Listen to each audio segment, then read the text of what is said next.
우리 좌우 보시면서 인사 한번 하도록 하겠습니다. 참 잘 오셨습니다. 당신이 승리자입니다. 네, 우리 오늘 새벽에 오신 분도 참 승리자면요, 오늘 기도 폭풍 집회 이곳에 오신 분이 참 승리자라고 저는 생각합니다. 참 힘든 걸음, 어려운 길은 고민되는 걸음이었을 건데 이 시간 오신 여러분에게 하나님의 특별한 은혜가 임하기를 주 이름으로 간절히 축복합니다.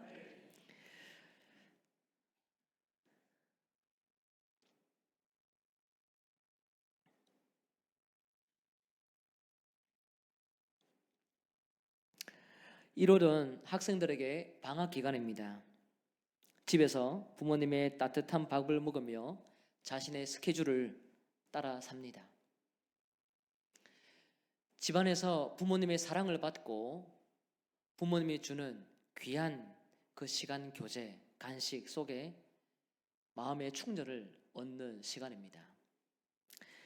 마음껏 따뜻함을 경험할 수 있는 시간, 그 시간이 학생들에게 방학입니다. 주일학교 학생들, 청년들 방학이 되면 집에서 그래도 조금 안식을 취하고 힐링을 취하지 않습니까? 그렇죠? 네. 그러나 어른들에겐 계약입니다. 어른들은 더 밥을 줘야 되며 섬겨야 되며 신경을 써야 하며 돌봐야 될 일들이 결코 적지 않습니다.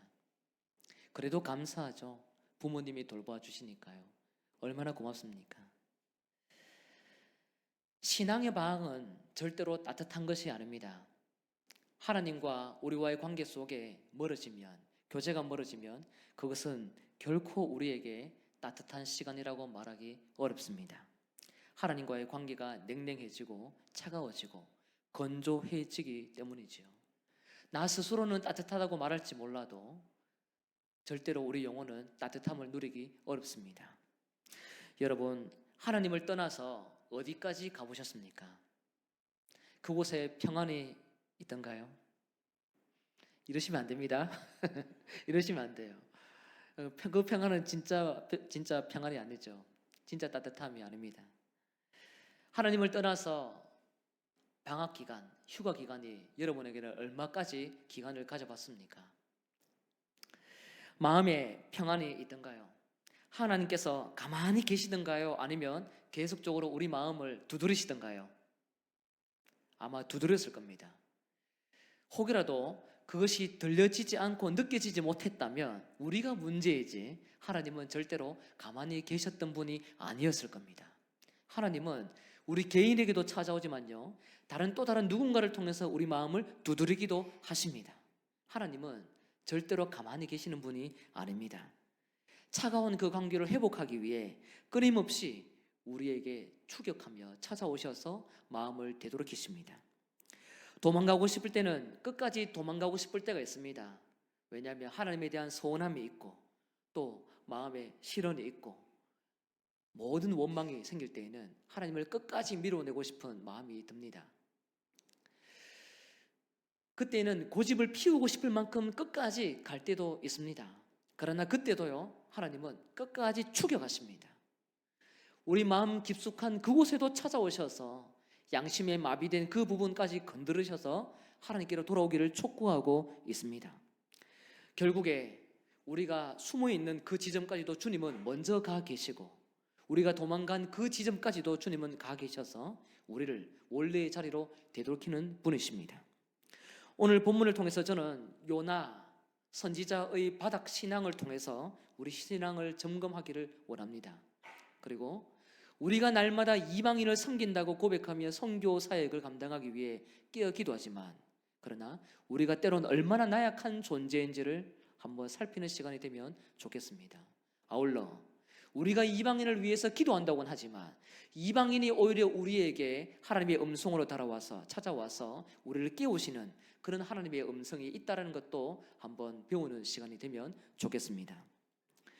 우리는 지난 시간에 앗수르의 성 니느웨에 가서 심판을 외치라 하고 하나님께서 요나에게 말씀하신 것을 살펴보았습니다. 그러나 요나는 자신들을 핍박한 니느웨의 악행을 절대로 용서할 수가 없었습니다. 너무나도 악랄하고 그 죄악이, 악독이 가득 차서 하나님의 심판을 받을 수밖에 없는 그 악한 민족들, 절대로 가만히 내버려 둘 수가 없었습니다. 그러나 하나님은 그들에게 찾아가서 심판을 선포하라고 말씀합니다. 도망가죠. 그 이유는 심판을 전하면 그들이 혹여라도 하나님께 돌아올까 봐 요나는 싫어했습니다. 요나는 사실 하나님의 성품을 잘 알고 있습니다. 하나님이 그들을 품고 있다는 사실을. 악인 중에 악인, 괴수 중에 괴수 같은 그런 사람을 주님이 품고 있다는 것을 요나는 이미 알고 있고 싫어하고 있습니다. 그래서 3절을 보면 그러나 요나는 하면서 다시스로 갑니다. 다시스로 갑니다. 그러면 하나님은 어떻게 행동을 하실까요? 어떻게 행동하실까요? 4절을 원문으로 보면 그러나 여호와께서 큰 바람을 바다 위에 내렸다라고 기록되어 있습니다. 여호와께서 큰 바람을 바다 위에 내렸다는 것이 아니라 그러나 여호와는 큰 바람을 바다 위에 내렸다라고 기록되어 있습니다. 하나님의 말씀을 거부했던 요나, 그러나 요나는 도망갔습니다. 그때에 그러나 하나님은 큰 바람을 요나가 타고 있는 그 배가 떠 있는 그 바다 위에 내리게 했습니다. 그러나 요나가 불송했던 것처럼 그러나 여호와께서 추격하시면서 찾아왔습니다. 우리가 하나님 말씀과 반대쪽으로 행하면 하나님도 그쪽으로 얼굴을 돌려서 끊임없이 자기 쪽으로 움직이게 하시는 분이십니다. 우리가 동서남북 어디를 도망가더라도 하나님은 그 방향을 알고 신기하게 끝까지 추격하십니다. 하나님은 굉장히 신비로운 분이에요. 그리고 방향을 틀어서 끊임없이 우리의 삶이 하나님께로 돌아올 수 있도록 모든 환경을 막아버릴 때가 많습니다. 여호와께서 요나가 탄 큰 배를 추격하셨습니다. 그리고 그 배가 운항하고 있는 바다에 큰 바람을 보내었습니다. 여호와께서 정확하게 이 요나가 타고 있는 배의 위치를 아셨습니다. 그리고 그 배가 어디로 운항하고 있는지, 어디 바다 위를 떠고 있는지, 지나가고 있는지를 정확하게 아셨습니다. 큰 바람으로 그 바다를 명중시켜 배가 파손될 수 있도록 하나님께서 일하셨어요. 너무나도 소름 돋는 장면입니다. 이때 사공들이 굉장히 두려워하죠. 굉장히 두려워합니다. 사공들은 평생 배를 몰면서 산전수전 다 겪은 베테랑들입니다. 그들은 배에 대해서, 또 운항에 대해서, 물결에 대해서 모든 상황을 다 알고 있는 사람들입니다. 잔뼈가 굵은 사람들입니다. 그렇기 때문에 큰 풍랑이 찾아왔을 때 어떻게 대처해야 되는지도 그는 잘 알고 있었을 것입니다. 그들은 이성적으로 판단해서 무엇을 해야 할지, 더 이상 속수무책으로 당할 수밖에 없는 이 상황에 대해서 고민과 고민을 연속으로 합니다. 그러면서 이 상황 자체가 수습이 안 되다 보니 두려워했습니다. 굉장히 두려워합니다. 모두 각각 자기의 신을 부릅니다. 모두 각각 자기의 신을 부릅니다. 죽기 직전이니 못할 일이 뭐가 있겠나. 그래서 가지고 있던 모든 물건들을 바다 밖으로 던지기 시작합니다. 목숨을 건지기 위해서 할 수 있는 일들은 모든 것을 해야 했습니다. 모든 물건들, 돈이 된다 할지라도 그것을 바다에 던져야 됐습니다. 그래서 배가 파도를 가볍게 잘 타서 이 모든 큰 풍랑으로부터 잘 이겨나갈 수 있도록 배를 최대한 가볍게 만들어야 했습니다. 죽기 직전입니다. 파손 직전입니다. 그들은 할 수 있는 모든 종교적인 것, 그리고 이성적으로 감당해야 될 이 사공원의 소리에 감당해야 될 모든 역할들을 최선으로 감당했습니다. 물질과 재산과 어떤 탄 사람들의 소유물보다도 지금 그들에게 중요한 것은 물질이 아니라 이 자신의 생명이었습니다. 배에 타 있는 사람들을 보호해야만 했습니다. 그렇기 때문에 이 배가 아름답게 운항할 수 있도록, 바르게 걸어갈 수 있도록, 움직일 수 있도록 최선으로 이 배가 어떻게 움직여야 되는지 그들은 이성적으로 판단을 하고 행동을 했습니다. 그들은 무조건 살아야 했습니다. 그러나 요나는 어떻게 행동을 합니까? 배 밑층으로 내려갔습니다. 누워서 자고 있습니다. 지금 하나님께서 큰 바람을 정확하게 요나의 배에 치셨습니다. 때려버렸습니다. 큰 바람을 바다에 때려버렸습니다. 평안하게 잔다는 것은 있을 수가 없는 일이죠. 배가 울렁이고 파손되기 직전인데 어떻게 모를 수가 있겠습니까? 성경 기자는 요나의 감정을 숨겨버립니다. 요나의 감정을 숨겨버립니다. 모든 사공들은 지금 배를 움직여서 가볍게 해서 종교적으로 자기의 신을 작게 만들었는데 요나는 아무것도 하고 있지 않고 잠자고 있는 것처럼 묘사하고 있습니다. 요나의 마음에 두려움이 없을 수 없겠죠. 있을 수밖에 없고 심정이 어떠한지 성경 기자는 이 요나의 고집을 드러내기 위해 감정을 글로 아끼고 있습니다. 그는 두려움도 없는 사람처럼 잠자고 있습니다.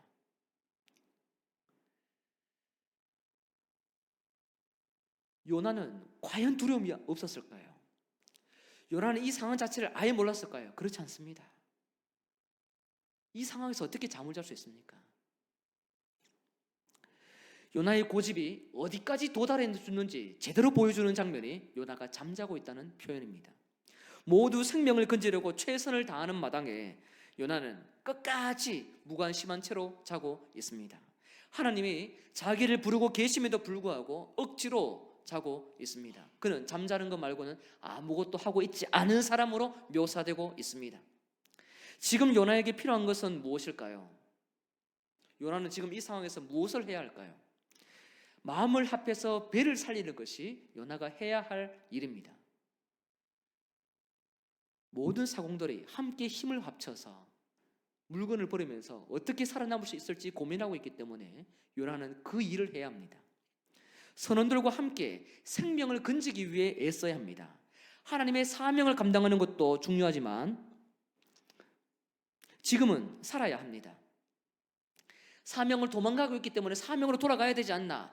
물론 사명을 돌아가는 것도 필요합니다. 그러나 그것보다 더 중요한 것은 이 배를 살려야 합니다. 배를 살려야 사명도 감당할 수가 있는 것입니다. 그래서 불신자들과 함께 최선으로 마음을 다해서 힘을 다해서 이 배를 살리기 위해 요나는 상식적으로 행동을 해야 합니다. 그래야 살 수가 있습니다. 이것이 상식이에요. 그러나 요나의 마음은요, 완악하게 굳어 있습니다. 지금 이 모든 상황을 판단할 수 있는 능력 자체가 없는 것처럼 자고만 있습니다. 여러분, 신앙생활을 하다 보면 하나님께서 우리가 싫어하는 것을 무례하게 요구할 때가 있습니다. 지난주에도 말씀을 드린 것처럼 우리가 싫어하는 것을 하나님이 자꾸 억지로 밀고 나갈 때가 있어요. 굉장히 하나님이 무례하게 찾아옵니다. 불편하게 우리의 신앙에 자꾸 압박감을 주는 것처럼 느껴질 때가 있습니다. 그래서 도망가거나 침묵하거나 모든 상황을 내려놓고 싶을 때도 있습니다. 그리고 내려놓고 도망갈 때도 있습니다. 여러분 한두 번 도망가 보셨지 않습니까? 그렇지 않은가요? 저는 크게 한 번 도망가 본 것 같아요. 도망을 가더라도요, 여러분, 도망가는 길에 도망가서 하나님이 안 보는 것처럼 살고 있는 그 상황 속에서 그때도 우리는 때론 한 공동체의 일원으로 소속이 되어서 살 때가 많습니다. 왜냐하면 우리는 항상 사회생활 속에 우리가 몸이 담겨 있기 때문입니다. 하나님을 떠나더라도 사회의 소속이에요. 교회를 떠나더라도 가정에 소속되어 있고 직장에 소속되어 있고 사회 불신자와 섞여 살고 있습니다. 그때에 소속된 공동체로서 일원으로서 감당해야 될 최소한의 역할들이 있습니다. 이것을 무시하면 신앙의 상식, 인간의 도리를 무시한 것과 같은 것입니다. 이방인과 함께 힘을 합쳐 생명을 건져야 하는데 꼼짝도 하지 않는 것은 인간의 도리를 버린 것입니다. 어린아이도 그렇게 행동하지 않죠. 어린아이도 그렇게 하지 않습니다. 어린아이도 힘들면요, 자기를 혼낸 그 엄마에게 다시 찾아가서 엄마를 돕고 또 무언가 도움을 요청하며 살아갑니다. 그런데 이 요나는 그런 일을 지금 전혀 하고 있지 않다라는 거예요. 인간의 도리를 내려놨습니다. 갈 때까지 가보자. 절대로 잠에서 깨어나나 봐라. 죽어도 안 깨어난다. 마음을 절대로 주지 않으리라. 내가 여기서 흔들리면 지는 거다. 하나님, 한번 해보십시오. 지금 이 배 파선하십시오. 나는 끝까지 그대로 있겠습니다. 주변에 절대로 신경 쓰나 봐라. 요나는 모든 상식을 잃어버렸고 도리를 버렸습니다. 그에게는 굉장히 사악한 모습으로 인간이 변화되고 있다는 것을 발견하게 됩니다. 여러분 같으면 이 상황 속에서 어떻게 행동하겠습니까? 여러분 같으면 이 상황 속에서 배가 흔들리는 가운데 잠자고 있을 때에 그때 가만히 끝까지 버티겠습니까? 아니면 흔들리는 배를 보고 무슨 일이 있나 한번 나와보겠습니까? 나오셔야 됩니다. 밖으로 나와보셔야 돼요. 하지 않고 끝까지 버티겠다. 매다스 때 먹습니다. 절대 그러시면 안 됩니다. 이 요나의 완악함은 마치 애굽의 왕 바로와 같습니다. 애굽 왕 바로는 이스라엘 백성들을 보내주지 않아서 하나님께 10가지 심판을 받았습니다. 그 심판을 받으면서 끝까지 백성들을 보내지 않았습니다. 중간에 보내줄게. 그런데 광야까지만 갔다 와. 그러고 나서 또 안 보내주죠. 또 이렇게 이야기합니다. 아이들은 놔두고 어른만 다녀와라. 모세가 거부합니다. 10가지 심판, 자기 장자가 죽었을 때에 그때 비로소 두 손 두 발 다 듭니다. 그리고 이스라엘 백성들은 나오죠. 그러고 나서도 애굽 왕 바로는요, 완악함이 다시 도졌습니다. 어디까지 쫓아갑니까? 홍해까지 쫓아갑니다. 홍해까지 쫓아가서 이 애굽 왕 바로가 이겼습니까? 그렇지 않죠. 몰살당했습니다. 수장당했습니다. 다 죽었습니다. 애굽 왕 바로는요, 굉장히 완악해요. 인간의 교만과 또 불신에 대한 극단을 보여주는 사람이 이 바로 애굽의 왕입니다. 바로입니다.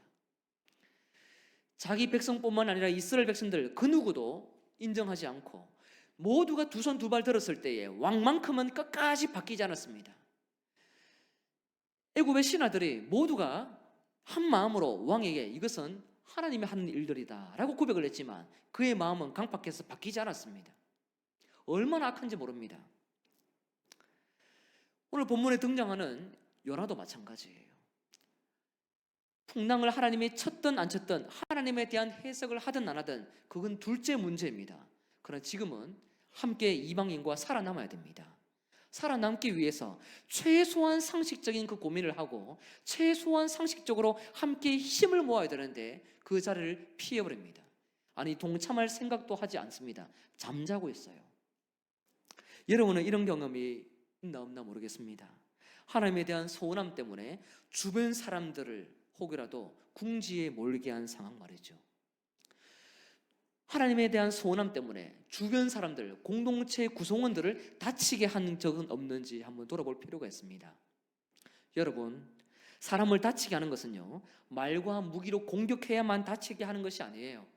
사람을 외면하는 것, 그것도 공격입니다. 그리고 사람을 무시하는 것, 그것도 공격입니다. 공동체에 도와야 되는데 그것을 회피하는 것, 그것도 공격입니다. 자기가 소속된 공동체 자체를 돌볼 생각을 하지 않는 것, 기도해 주지 않는 것, 공격입니다. 인사를 하지 않는 것, 공격입니다. 뻔히 보이는 이 사건들을 함께 힘을 써서 도와줘야 됨에도 불구하고 일부러 의도적으로 피하는 것, 죄입니다. 힘을 나누지 않는 것, 공격입니다. 서로 존대하지 않는 것, 공격입니다. 그래서 사랑의 반대말이 무엇입니까? 사랑의 반대말은 무관심입니다. 사람은 항상 내가 나쁜 짓을 해야지 죄를 짓는다고 생각하는 격이 있습니다. 물론 그것도 죄지요.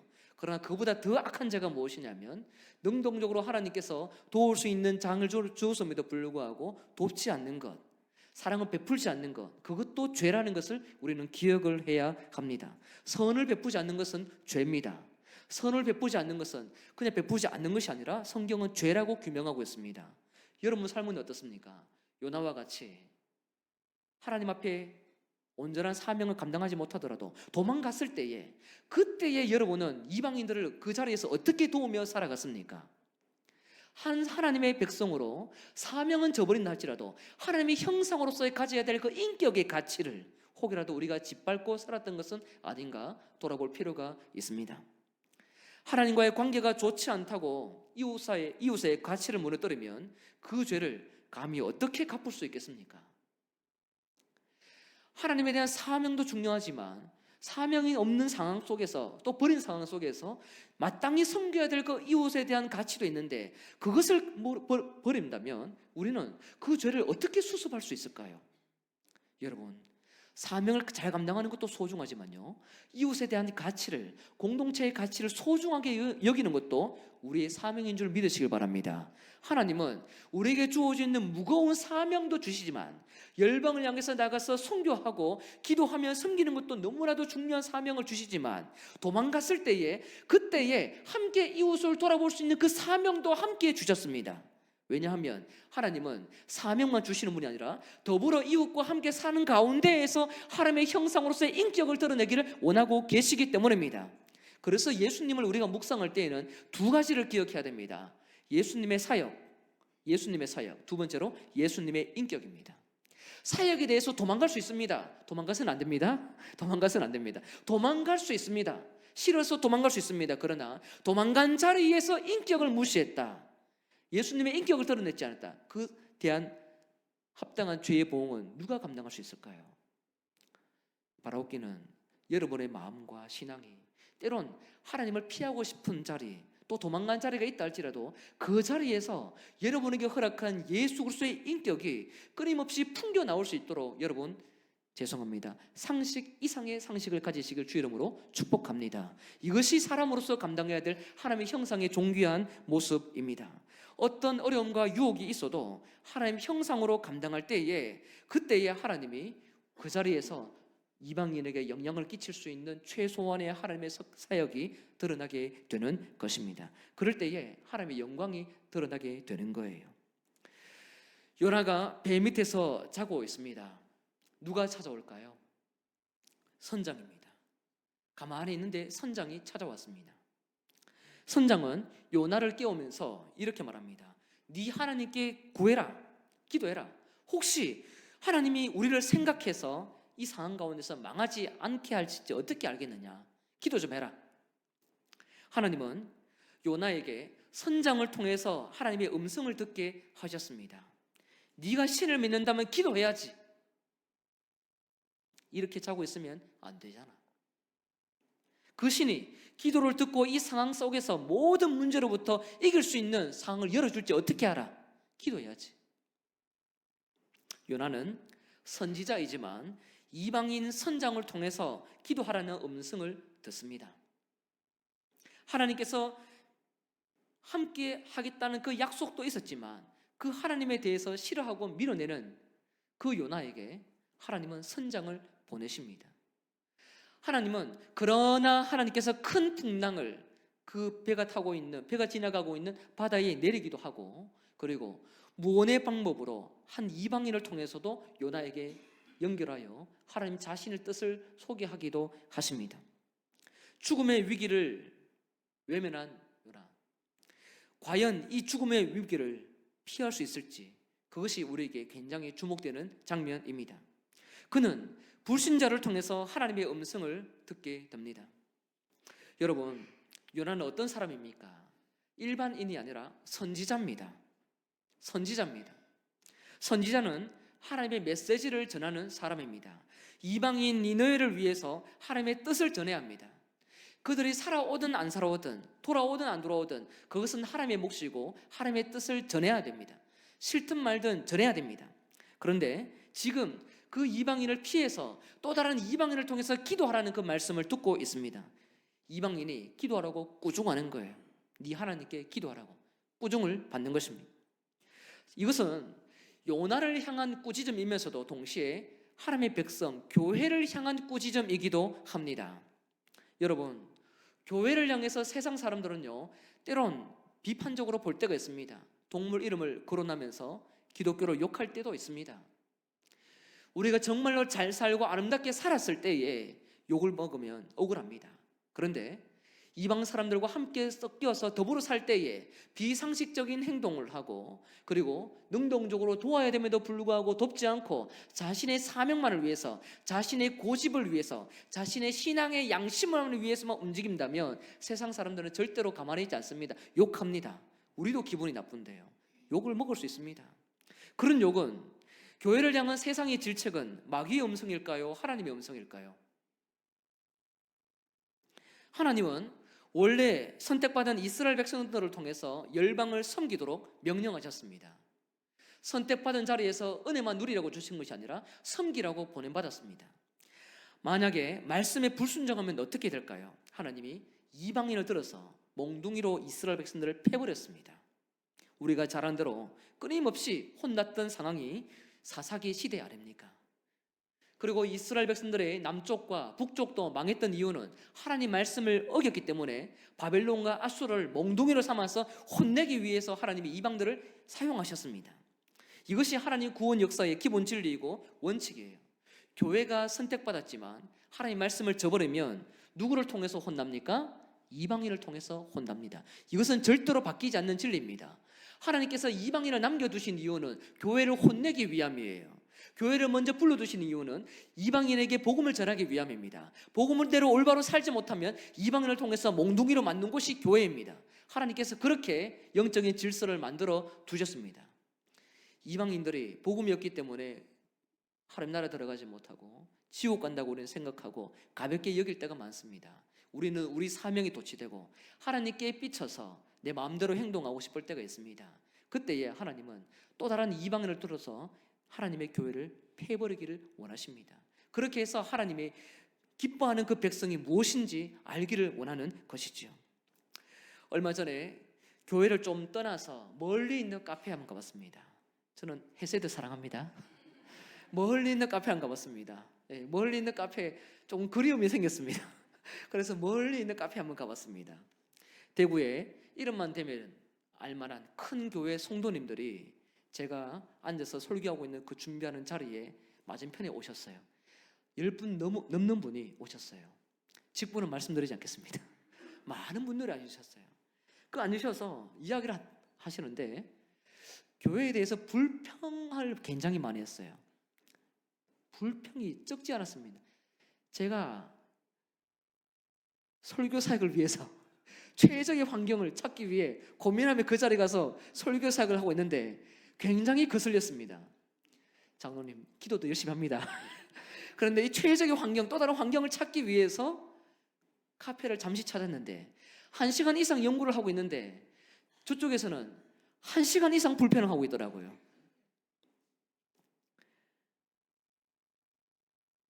복장은 굉장히 고급스러웠습니다. 언어가 갈수록 거칠어졌어요. 불평의 깊이가 제가 볼 때는 수위가 넘었습니다. 1시간 제가 기도하는 마음으로 설교 준비를 하다가 정중하게 찾아갔습니다. 저는 교회 다니는 목사입니다. 오픈했어요. 제가 이런 말씀을 처음 들었습니다. 오지랖이 넓지 않습니다. 저는 찾아갔습니다. 저는 교회 다니는 목사입니다. 교회 관련 이야기는 하셔도 됩니다. 그러나 목소리가 너무 커서 불신자들이 오해할 만한 여지가 너무 많습니다. 불평하더라도 볼륨은 작게 여러분들만 공감할 수 있는 이야기만 하시면 좋겠습니다. 제 귀에 들린다는 것은요, 옆에서 다 들린다는 거예요. 교회 다니는 사람만이 이 영적인 상황을 이해하는 것이 아닙니다. 교회 안 다니는 사람도요, 교회에 대해서 알고 있는 것이 너무 많아요. 우리보다도 교회를 너무 잘 압니다. 어느 교회에 대해서 말했죠. 그리고 인사를 드리고 나왔어요. 다시 또 설교 준비를 열심히 했습니다. 그분들 1시간 정도 또 앉아 계시다가 작게 대화하시면서 나가셨어요. 저라면 바로 도망갔을 것 같은데 참 대단하신 분들이다 라는 생각이 들었습니다. 그러나 그래도 목소리는 작아졌어요. 제 이야기에 귀를 기울여줬기 때문이에요. 굉장히 감사했습니다. 정말 고마웠어요. 저는 그분들 축복했습니다. 마음으로 설교 준비했지만 정말 하나님께 감사했어요. 양심 어린 젊은 목사의 소리를 귀를 기울여줬거든요. 너무 감사했어요. 교회가 믿음과 사랑과 소망의 이야기만 전해도 불신자들이 복음을 들을까 말까 합니다. 불신자에 대한 복음을 듣는 것은요, 정말로 쉽지 않습니다. 회심의 역사는 성령의 역사인 줄 믿습니다. 그런데 카페나 공공시설이나 어느 곳에서 하나님의 나라에 대해서 아쉬움이 있다 할지라도 그것을 조심스럽게 지혜롭게 말을 가려가면서 해도 참 시험 둘 수 있는 거리인데, 그것이 누구라도 들을 수 있는 것처럼 쉽게 안방의 이야기들을 꺼낸다는 것, 그것은 하나님의 명예에 손해를 입히는 것입니다. 하나님을 욕되게 하는 것입니다. 하나님의 이름을 망령되게 하는 것입니다. 만약 성도가, 교회가 믿음을 떠난 행동을 하고 있을 때에 불신자들이 우리에게 가끔씩 이런 말을 할 때가 있습니다. 너 그렇게 살아도 되냐? 그 음성은요, 우리 귀에 따갑게 들리지만 하나님께서 말씀하시는 음성으로 들려져야 합니다. 하나님의 사인일 수 있습니다. 만약 성도가 귀가 막혀서 하나님의 사인을 듣지 못하면 때로는 동물을 통해서도 말씀을 하십니다. 민수기 22장을 보면 모압 왕 발락이 거짓 선지자 발람을 이용을 해서 이스라엘 백성들을 저주하게 했습니다. 그래서 발람이 자기가 타던 그 나귀를 타고 이스라엘 백성들에게 찾아가고 있어요. 그때에 나귀가 꼼짝도 하지 않고 길을 가지 않는 겁니다. 하나님의 사자를 봤습니다. 나귀만 눈이 떠여져 가지고 그것을 봤어요. 그래서 채찍을 한 대 때렸습니다. 그래도 꼼짝도 안 하고 또 때리고 또 때리고 세 대를 때렸습니다. 나귀가 여호와의 사자가 칼을 빼는 것을 보고 앞으로 갈 생각을 하지 않았습니다. 갈 수가 없었습니다. 나귀는 무서웠기 때문이죠. 그래서 나귀가 입을 열고 말을 합니다.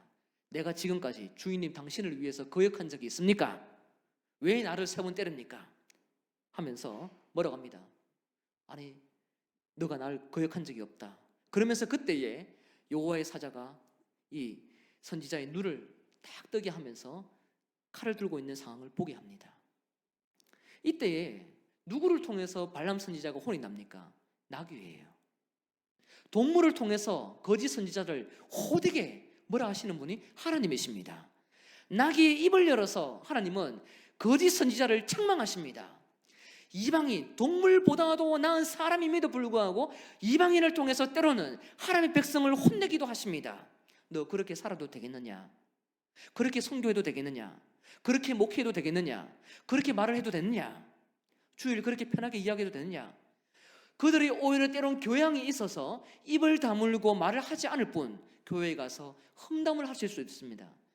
우리는 함께 모였을 때 이야기하는 것보다 보이지 않는 곳 속에서 이야기를 더 많이 하지 않습니까? 그렇지 않습니까? 모여 있을 때는 교양적으로 이야기할 때가 있습니다. 최소한 말을 아끼죠. 그러나 집에 가면 어떻습니까? 마음이 편하니까 더 편하게 할 때가 있거든요. 이방인들이 어떻게 생각을 할까요? 이처럼 하나님은 자기 백성이 귀가 열리기를 원하고 있습니다. 이방인을 통해서, 동물을 통해서 자기 백성이 돌아오도록 끊임없이 일하시는 분이 우리의 하나님이십니다. 귀가 닫혀서 못 들을 때에 주님은 말씀과 환경을 통해서 반드시 찾아온다는 사실을 여러분 믿으시길 바랍니다. 거부할 수 없는 인도가 분명히 있습니다. 거부할 수 없는 인도가 분명히 있습니다. 여러분, 요나의 사명은 말씀을 전하는 사람입니다. 동시에 요나는 사명이 말씀만 전하는 것이 아니라 기도하는 사람입니다. 선지자는 역할이 무엇이냐면요, 하나님의 말씀을 전하지만 동시에 기도하는 사명입니다. 한번 따라하겠습니다. 선지자는 기도하는 사명을 가지고 있다. 창세기 18장에 보면 하나님이 아브라함에게 행할 일을 가르쳐 주십니다. 그것은 소돔과 고모라 땅을 심판하겠다라는 말씀입니다. 그때의 아브라함이 가장 먼저 무엇을 합니까? 의인이 있으면 망하지 않게 달라고 중보기도 합니다. 50명에서 10명으로 내려가죠. 그러나 하나님이 그 응답에 계속 귀를 기울여주고 승낙합니다. 그렇게 내려가봐. 마음껏 내려가봐. 하나님은 자신이 있어요. 그곳에 의인이 없다는 것을. 그러나 아브라함은 혹시 의인 한 명이라도 있을까봐 계속 거래를 합니다. 10명 있으면요. 그러나 하나님은 아십니다. 그곳에 10명도 없다는 것을. 아브라함은 하나님의 뜻을 들은 다음에 가장 먼저 했던 것이 그곳에 의인이 있을까봐 기도했습니다. 아브라함은 선지자입니다. 창세기 20장에 보면 아브라함이 가데스와 술 사이 그랄에 거류했습니다. 그때 그랄에 이제 블레셋 왕 아비멜렉이 이 아브라함의 아내 사라를 속였습니다. 속이고 아브라함이 이 아내를 아비멜렉에게 줬습니다. 그때에 아비멜렉의 꿈에 하나님이 나타나죠. 사라 건들지 마. 그러면서 아브라함을 향해서 이렇게 말씀합니다. 우리 창세기 20장 7절입니다. 함께 크게 읽도록 하겠습니다. 시작. 이제 그 사람의 아내를 돌려보내라. 그는 선지자라. 그가 너를 위하여 기도하리니 내가 살려니와 내가 돌려보내지 아니하면. 아멘. 아브라함은 직분이 뭡니까? 선지자라. 직분이 뭐라고요? 선지자입니다. 나이든 노인이 아닙니다. 아브라함은 선지자입니다. 선지자로 불러줬기 때문에 그가 너를 위해서 기도할 것이다. 너를 위해서 기도할 것이다 하면서 나중에 아비멜렉이 이 사라와 아브라함을 돌려보냅니다. 그러고 나서 20장 17절을 보면 아브라함이 그 지역을 위해서 기도하자 하나님이 아비멜렉과 그의 아내 여종을 치료해 줍니다. 출산을 하게 됩니다. 아브라함이 기도하니까 모든 불임이 열려버렸어요. 대단하죠.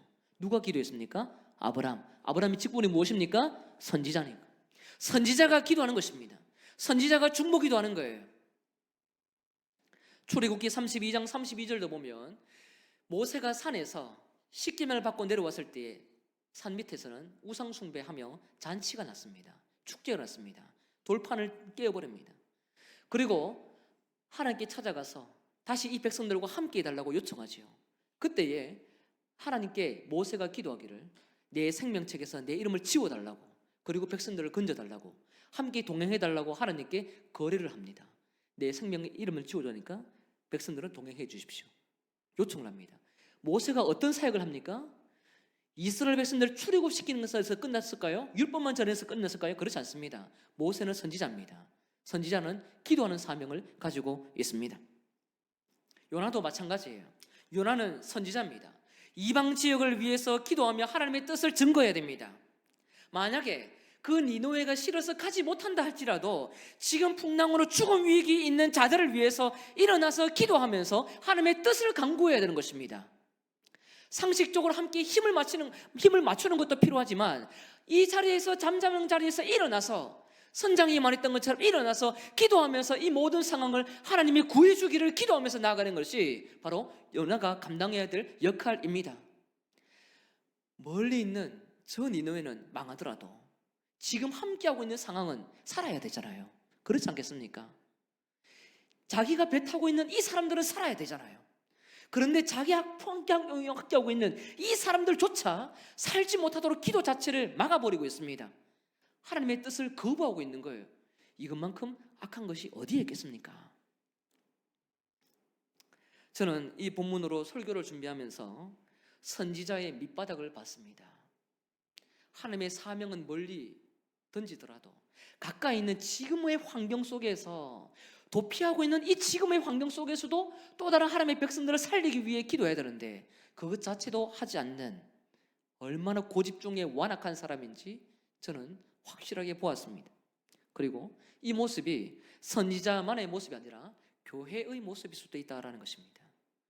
교회는 사람들을 데려오는 곳이 아닙니다. 교회는 열방을 위해서 기도하는 곳입니다. 지역을 위해서 기도하고 지역이 살아날 수 있도록 기도하는 곳입니다. 선지자와 같은 하나님 앞에 기도하러 깨어있는 성도들이 모이는 곳이 교회인 줄 믿으시길 바랍니다. 우리가 거대한 하나님의 사명을 감당하지 못하고 도망간다 하더라도 도망간 그 자리에서 그 사람들이 함께 살아날 수 있도록 기도하며 살아가야 되는 사람이 성도입니다. 그리고 교회입니다. 그것을 피한다면 성도의 이름 가치는 무너지는 것이에요. 우리의 사명은 나의 구원만을 감당하는 것이 아닙니다. 멀리 있는 사명, 멀리 있는 선교, 나에게 처음 주셨던 그 은혜가 있다 할지라도 그것에 대해서 지금 세월이 지나서 감당하지 못할지언정 지금 이 자리에서 내가 거하고 있는 직장과 가정과 또 사회, 접하고 있는 불신자, 이 속에서 하나님의 도피 가운데에서 그들을 어떻게 하면 최선으로 살릴 수 있을지 감당해야 될 성도의 몫이 있는데 그것을 회피한다. 성도의 기능이 상실된 것입니다. 그에게는 예수의 생명이 없는 거예요. 그것은 선지자로서의 기능이 아니라 예수의 생명 자체가 꺼진 것입니다. 여러분은 어떻습니까? 요나와 같이 완악하고 독선적인 이런 신앙은 없습니까? 풍랑 속에서도 배 밑층까지 내려가서 감정을 들키고 싶지 않고 요나서를 기록한 저자가 요나서의 모든 것을 입을 닫아버리고 표현도 닫아버릴 만큼 그런 독선적인 신앙, 불신앙의 모습, 비상식적인 모습이 우리에게 없나 돌아볼 필요가 있습니다. 겨울잠에서 절대 일어나지 않겠다. 끝까지 갈 때면 가봐라. 난 끝까지 간다 라고 생각하며 혹여라도 하나님을 외면하고 지금의 자리에서도 외면하고 불신자들과의 모든 이 중보 사역을 통해서 살려내야 될 그 사역도 멀리하고 나의 영혼도 죽이고 불신자도 죽이는 그런 불명예스러움이 우리에게 없나 돌아볼 필요가 있을 것 같습니다. 겨울잠을 잔 지 오래되었다면 여러분 겨울잠에서 일어나시길 바랍니다. 거대한 사명이 우리에게는 부담이 되어서 도피될 수 있지만 우리에게 맡겨져 있는 지금 작은 현실이라 할지라도 그 현실 가운데 감당하기를 원하시는 하나님의 비전이 있습니다. 그 비전을 감당하기 위하여 여러분에게 담겨있는 예수의 인격을 드러내고 또 그 속에서 불신자들에게 작게나마 함께 생명을 살릴 수 있는 기도하며 살릴 수 있는 그 기회가 있음에도 불구하고 그 불씨조차 꺼버리고 사람들을 죽게 만드는 현상이 있다면 우리는 회개해야 합니다. 하나님은 한 번이 아니라 다양한 방법으로 우리의 겨울잠을 깨우기를 원하십니다. 큰 폭풍을 보내기도 합니다. 우리의 환경이 배가 파선을 당하는 것처럼 우리가 가지고 있는 경제와 그리고 가정 모든 생계가 파선당할 수도 있습니다. 우리의 재산과 모든 짐을 버려야 되는 상황이 있을 수도 있습니다. 그리고 이방인이 찾아와서 정신 차려라, 일어나라, 깨어나서 기도해라 라고 자존심이 구겨지면서 하나님이 이방인을 통해서 우리에게 음성을 주실 때도 있습니다. 이와 같은 사인들은 우리를 힘들게 하기 위한 사인이 아닙니다. 하나님의 자비와 긍휼과 은총인 줄 믿으시길 바랍니다. 여러분에게 매일마다 찾아가는 하나님의 음성이 귓가에 들려져야 합니다. 들려지지 않으면 자존심이 무너지더라도 이방인을 통해서 따끔한 이야기를 들을 때에 우리 영혼은 하나님께 다시 돌아가야 합니다. 오늘 저는 선교 헌신 예배를 준비하면서 우리가 많은 선교사님들처럼 많은 큰 사역은 하지 않는다 할지라도 지금 주어져 있는 이 모든 현실과 사회 속에서 우리가 어떻게 하나님의 뜻을 이룰 수 있는가라는 그 지점에 고민을 많이 했습니다. 때론 교회 사역이든 가정의 사역이든 하나님께서 맡겨두신 사역이 있는데 여러 상황과 환경에 의해서 모든 것을 밀어내버리고 도피하여 작은 사역만 감당하고 공동체의 구성원 가운데 살고 있는데 그것조차 가볍게 여기고 있다면 주님은 요나스를 통해서 우리에게 말씀합니다. 주어져 있는 그 작은 현실, 그 속에서 깨어나라. 이방인을 통해서 선장을 통해서 질책하십니다. 자존심 무너지지만 질책하십니다. 지금 자리에서 일어나서 네 하나님께 기도해. 그래서 끊임없이 도망간 그 지점이 아니라 우리에게 다시 사역할 수 있는 작은 기회로 주님이 허락을 하고 있다는 사실, 이것을 우리가 기억해야 될 줄 믿습니다. 여러분, 큰 사역에서 작은 사역으로 옮겨지고 또 그렇게 작은 사역에 머문다 할지라도 하나님께서 여러분에게 맡겨두신 지금의 현실은 여러분의 최선으로 예수의 인격과 사역을 드러내야 되는 선교의 사역의 현장인 줄 믿으시길 바랍니다. 그 일을 감당할 때에 여러분 자리에 예수님의 생명의 역사가 일어나게 되는 것입니다.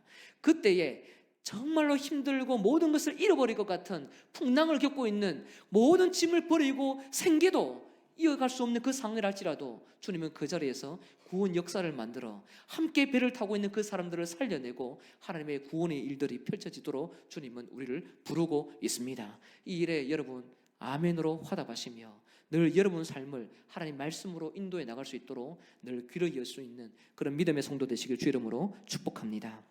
우리 두 문장을 함께 읽겠습니다. 시작. 교회는 세상의 어려움에 적극 동참하는 상식적인 공동체이다. 교회는 기도하라는 세상의 꾸짖음을 듣고 민감하게 반응해야 한다. 아멘.